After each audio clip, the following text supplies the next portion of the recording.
신혼여행을 떠난 한 부부, 행복한 시간을 보내는데요. 하지만 호텔로 돌아온 저녁, 작은 말다툼이 시작됩니다. 급기야 남편은 아내를 향해 먹던 컵라면까지 던지는데요. 그런데 이 일은 시작에 불과했습니다. 도대체 이 부부에게 무슨 일이 있었던 걸까요? 교수님 소개 좀 해주시죠. 네, 오늘 제보자는 30대 여성이에요. 그러니까 절친한 회사 언니를 소개로 그 남편이죠. 그 당시에는 남자친구고요. 지금의 그 남편을 소개를 받았습니다. 그런데 3살 연상의 남자친구였고요. 당시에 너무 헌신적이고 똑똑해서 뭐 잘 만났어요. 그런데 이제 문제가 하나 있었는데 뭐냐면 감정 기복이 좀 롤러코스터 갔었다는 거예요. 어느 날은 나 너무너무 행복해, 사랑해, 사랑해 막 이러다가 다음 날은 너 나 안 좋아하지? 그러면서 막 눈물을 보이는 거예요. 그게 좀 이상했지만 또 워낙에 잘해주니까 그러다 이제 결국에 결혼 날짜를 잡았다고 합니다.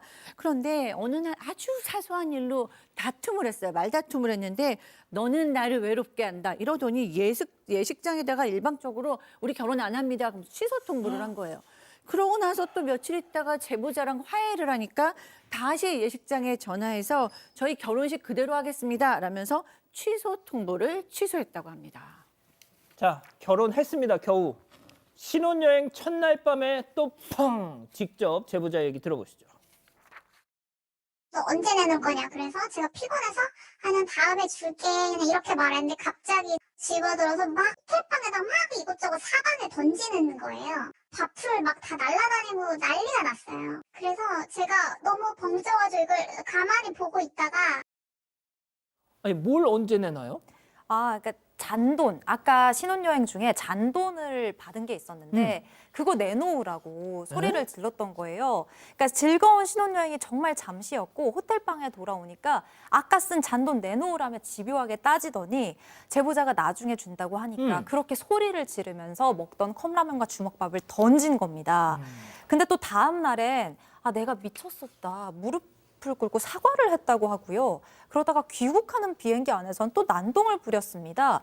패드로 보던 영화가 안 나온다고 짜증을 내더니 갑자기 패드를 들고 화장실에 다녀왔대요. 그런데 남편이 돌아오니까 패드가 완전히 망가져 있었다고 해요. 그 화장실 안에서 무슨 일이 있었던 건지 사연자는 정말 생각만 해도 오싹했다고 합니다. 박 변호사님, 보통 이런 남자들이 밖에서는 또 되게 공손하고 젠틀하잖아요. 딱 그렇습니다. 밖에서는 누구보다 친절하고 똑똑한 사람이었다고 해요. 다만 집에 들어오면 180도 변하는 모습. 특히 어떠한 이유도 없이 갑자기 화를 내거나 뭐 삐지기도 하고 이런 게 반복됐다고 합니다. 예컨대 일하다가 전화를 못 받을 수 있잖아요. 예. 또 카톡이나 그 문자, SNS 문자가 좀 늦으면 무시한다라면서 폭발을 했고, 넌 내가 만난 사람 중에 최악이야. 당장 이혼 찍자라고 막말을 쏟아냈다고 합니다. 근데 또 다음 날 되면 아유 미안해 여보. 없던 일로 하자라고 또 돌변했다고 하고요. 결국 제보자 입장에서는 야 도저히 못 견디겠다 싶어서 정신과까지 갔다고 하는데 의사가 아이고 당신이 올 게 아니고 남편 데리고 오라라고 얘기했다고 합니다. 이 다중인격의 소유자 같아요. 남편이 좀 의심되잖아요. 그래서 억지로 끌고 정신과 진료를 받으러 갔습니다. 갔는데 정신질환 있다는 진단이 나왔어요. 어허. 근데 이 남편이 이걸 다 공개하진 않았고요. 별거 아니다. 그냥 스트레스 때문이다라고 병명을 숨겼습니다만 이 제보자에 따르면요. 약을 받아왔는데 그 약 어떤 약인지 찾으면은 역으로 이제 진단명을 또 추정할 수 있잖아요. 그렇죠. 조울증, 또 강박증, 이런 것들로 현재 추정이 되는데요. 그리고 또 이게 과연 처음이겠느냐. 그 전에도 병원 다니지 않았을까라는 생각도 하고 있습니다. 근데 더 큰 문제가 있어요.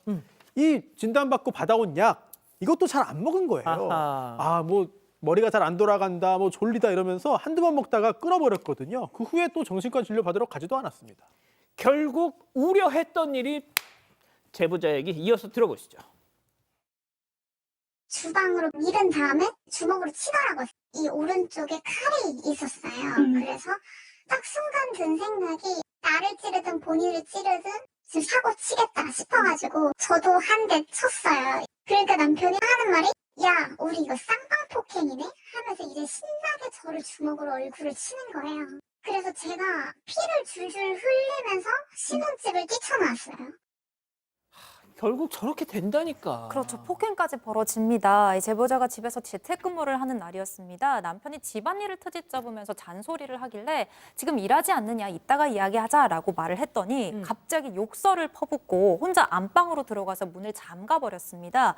결국 제보자 거실에서 밤을 보내고 다음날 아침이 됐는데요. 남편이 제보자를 보더니 네 얼굴 보니까 발로 차버리고 싶다 이런 말을 합니다.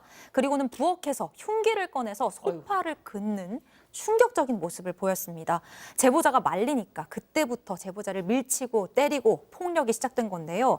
이 남편 옆에 있는 흉기를 본 제보자 자기도 모르게 방어적으로 한 대 쳤대요, 남편을. 그랬더니 이거 쌍방폭행이네? 라는 말을 하고는 전과는 비교도 할 수 없을 만큼 아주 센 강도로 폭력을 이어갔다고 합니다. 그래서 어떻게 됐습니까? 못 살죠. 결국 집을 나와서 이혼을 통보를 했는데 아. 또 그때부터 또 갑자기 잘할게 계속 그 일이 반복되니까 결국 시부모한테 얘기를 했다고 합니다. 시부모가 무슨 소리 하느냐. 우리 애 그런 애 아니다. 과외 한 번 안 시켜 전교 1등 했다. 속 한 번 안 세긴 했는데 무슨 말을 했냐. 뭐 이렇게 얘기를 했다고 해요. 또 남편이 나중에 폭행만 고소 취소해주면 이혼해주겠다라고 그 얘기 조건 냈는데 이 제보자 입장에서는 언제 어떻게 폭발할지 모르니까 매우 두려운 상태라고 합니다. 자, 손 변호사님, 시간 관계상 좀 짧게 좀 부탁드릴게요. 네. 안전한 이혼이 중요할 것 같습니다. 그렇습니다. 지금 이혼 교섭 중이거나 또는 이혼 소송 중에 단둘이 만났다가 큰 화가 발생하는 경우들이 있거든요. 좀 이 사연 좀 걱정이 돼요. 또 안 그래도 남편의 폭력성이 확인이 됐기 때문에 좀 단둘이 만나는 그런 상황을 좀 조심할 필요가 있지 않느냐 이런 생각이 듭니다. 자, 교수님이 정리 좀 해주시죠. 네, 이 케이스는 단순히 감정 기복 혹은 부부 갈등 사례가 아닙니다. 여기는 굉장히 심각한 조울증이나 경계선형 인격 장애 플러스 간헐적 폭발 장애 플러스 약을 먹지 않는 의지가 없는 게 합쳐져서 범죄 사례로 봐야 되는 거죠. 폭력을 쓰고 흉기를 쓰고 욕을 하고 그다음 비행기 안에서 소란까지 피웠어요. 그런데다가 이제 이렇게 약까지 안 먹으면 폭력 기간은 더 짧아질 수 있고 강도는 더 높아질 수 있어요. 세질 수 있습니다. 굉장히 위험하고요. 이런 사람들은 사소한 거에 고발하는데 이렇게 관계가 끝날 때 가장 증상이 심해질 수가 있기 때문에 변호사님이 얘기하신 것처럼 안전을 1순위로 두고 이혼 과정 밟으시는 게 좋겠습니다. 아유, 예. 제보는 사건반장. 가족 여러분의 목소리를 사건반장에 들려주세요.